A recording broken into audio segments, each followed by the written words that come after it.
What's the word, world? It's your man Dawgface Calderon, aka the most dangerous voice everywhere.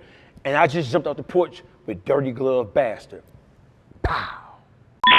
Now, speaking of Boosie, where do these issues stem from with you and him, man? Like, for him to repost it on his page now twice, I feel like there's got to be a personal, level of, that you guys have something. Well, I came, so when it comes to that, man, I've been spanking Boosie little diabetic ass for a long time.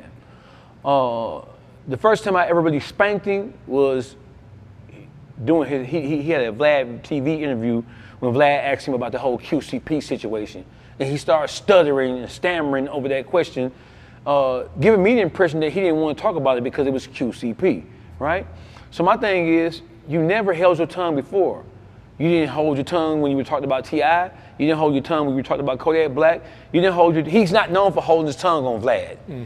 No, the reason why the heart of the reason why Vlad wants to interview him is because he knows that Boosie's a loose cannon, that he'll say almost anything. It wasn't because Boosie is known as an academic. It's not because he's not asking him about politics. He's not asking him about social issues of great importance. He's asking him about hip hop, ghetto, gutter shit, right?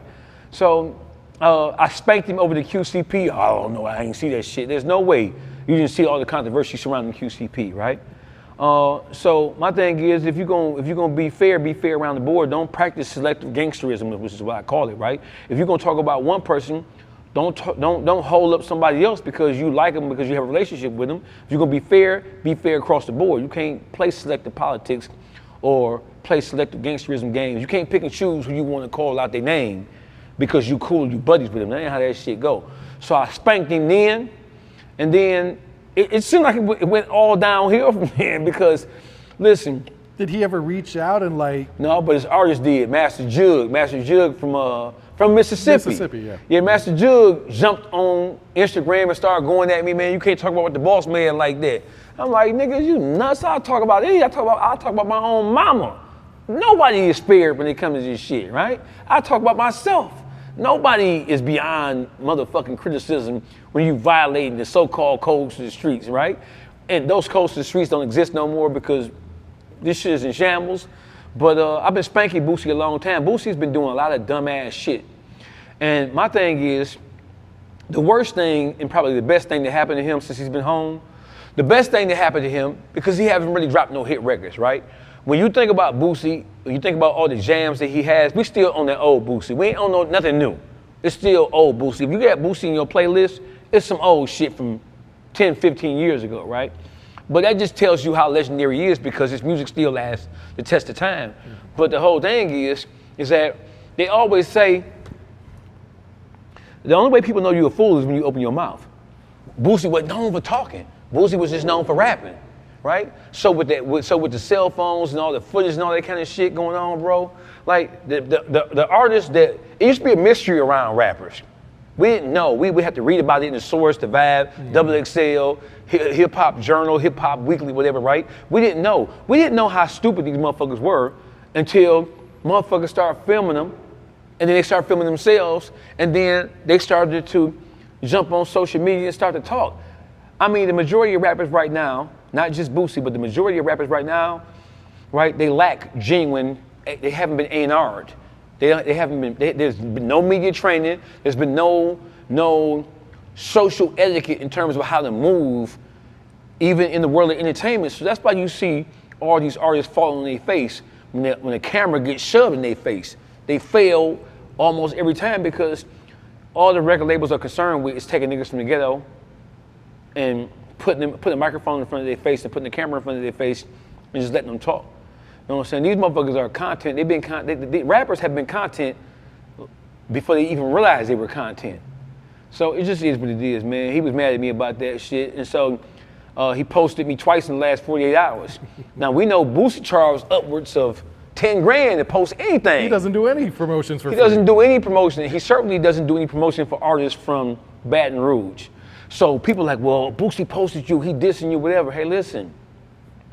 If you call somebody who charges 10 grand a pop to post anything, if he does it at all, because you don't see him posting anybody from Baton Rouge or anybody from Louisiana of that matter. You don't even see him post his own kids' music on his page. So I feel honored that he chose me. Boosie want to be my friend. You can tell. You can tell. Because he laughs about the whole thing. It's funny to me. You know what I'm saying? It's funny to me. It's funny to him. I think that he really trying to throw me an alley-oop, bro. Because why would you post me 2 times back-to-back on your page when you're not known for sharing or posting or using your platform to help celebrate anybody, especially the guys who are from where you're from in Louisiana, or even the guys that you have relationships with here. And then there are artists that Boosie still has signed to him right now. He don't post they shit. So they gotta be looking like, damn, a nigga made you mad, and so you post they shit, but I'm your artist, and you ain't post me. So all we gotta do is make you mad, you gonna post us too? That's gotta be the recipe. I'm laughing about that shit. So record sales up, and then the whole world is focused on, well, who is this Dawgface nigga that Boosie talking about? Right? Come look at it, come check it out. It's some dope shit over here. Yeah, he's making fun of your age. Why is there such a big ageism in hip hop that we don't see in any other genre? Well, the funny thing about that is that same question was put to him. And he said, this is not too long ago, it wasn't even a year ago, he said, I'm gonna rap until I can't rap no more. I rap until I'm 70. You know what I'm saying? There's no age limit on good music. There's no age limit on bad music. There's no age limit. The only people who put age limits on or try to restrict people according or based on their age is black people. Black people are the only ones saying you're too old to act, you're too old to rap, you're too old to sing, you're too old to do whatever the case may be, right?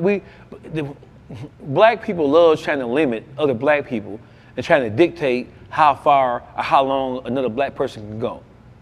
It is what it is. So you still gonna be rapping is what you're saying, right? Bro, I rap because it's fun to me, you know what I'm saying?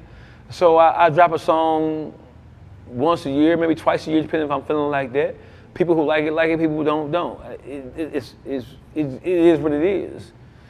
It's funny to me. It's funny to me that we have all this motherfucking. It's funny to me that people are so short-sighted and people don't understand and they can't see things through my lens. My lens is free marketing, free advertising, free promotion. It don't get no better than that.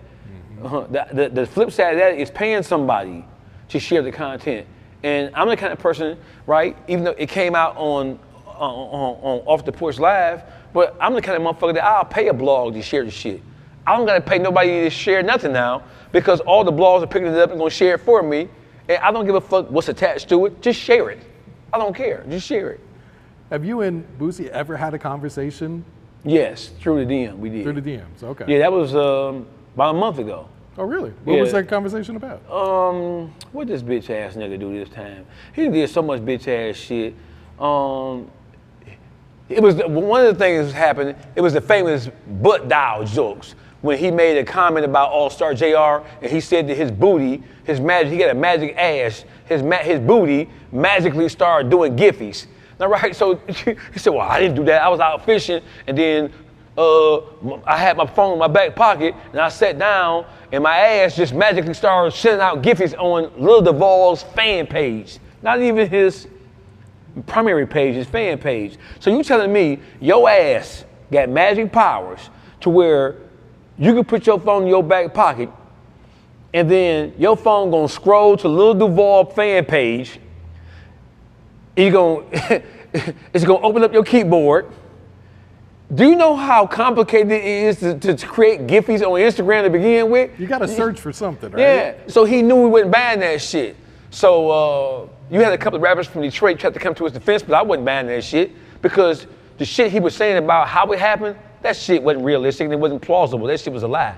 You made those comments on Lil Duval fans page because you feel like nobody wasn't gonna see that shit. You was trying to be slick, you bitch ass nigga. You know why you did this shit, and so does everybody else. Or if you're telling me that your asshole is magical and you can put a phone in your back pocket and your booty can send gifts out, boy, you was an alien, boy. You an alien if you can do that. Your booty got that much power to it. You a power bottom if you can do all that. That's called power bottom. Your booty can send a gift. That's a magic ass.